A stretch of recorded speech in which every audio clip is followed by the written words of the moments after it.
یہ تھی شرح حکمت ارباب دین، اب سنو طور و طریق اہل کین۔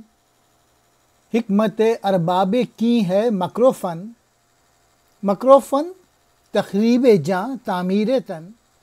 دین کی پابندی سے بیگانہ کرے، دور سر تسر مقام شوق سے۔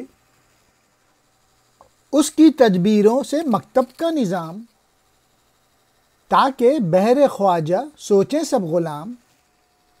شیخ ملت یا حدیث دل نشین، اس کی خاطر دیتے تجدید دین۔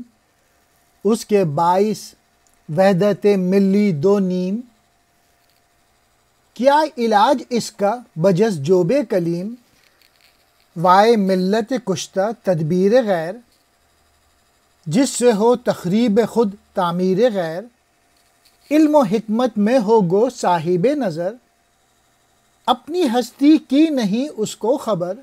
علامہ اقبال کہہ رہے ہیں میں نے اہل دین کی حکمت ظاہر کر دی، اب ارباب کین کی بھی حکمت سن لے، یعنی فرعونی یا باطل قوتوں کی کیا حکمت ہوتی ہے اس کی بھی وضاحت کرتا ہوں۔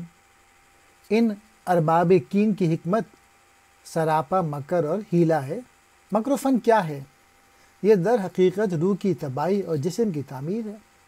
وہ جسمانی آسائشوں کی طرف متوجہ رہتے ہیں اور اس کی خاطر ہر طرح کے مکر و فریب سے کام لیتے ہیں، جبکہ روحانی جذبوں سے بالکل عاری رہتے ہیں۔ یہ حکمت ایک ایسی حکمت ہے جو دین کے بندھنوں سے آزاد ہے اور جو عشق کے مقام سے دور پڑی ہے۔ گویا مادہ پرستی اور شکم پرست تو ہے، لیکن روحانی جذبوں اور دل کی تربیت کی طرف اس کی کوئی توجہ نہیں۔ اس حکمت کے طفیل مکتب تشکیل پاتا ہے۔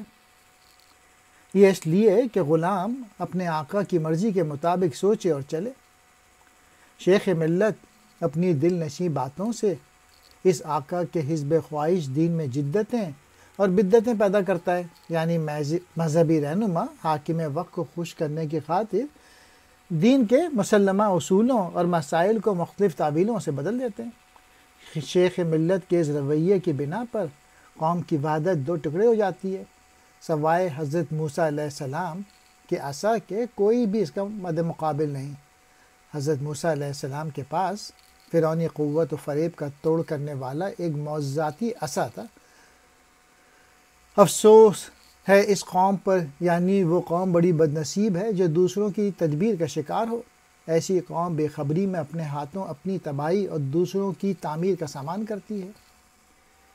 ایسی قوم کی حالت و کیفیت کچھ اس طرح ہے کہ وہ اپنے دل سے نقش حق مٹا دیتی ہے۔ اس کے ضمیر میں آرزوئیں جنم تو لیتی ہیں لیکن گھٹ کے مر جاتی ہیں۔ دوسروں کی تقلید سے اس کے دل میں محبوب حقیقی سے وابستگی کا احساس ہی مٹ جاتا ہے، اور اس کے دل میں اول تو آرزوئیں پیدا نہیں ہوتی، اور اگر ہوں بھی تو پروان نہیں چڑھتی۔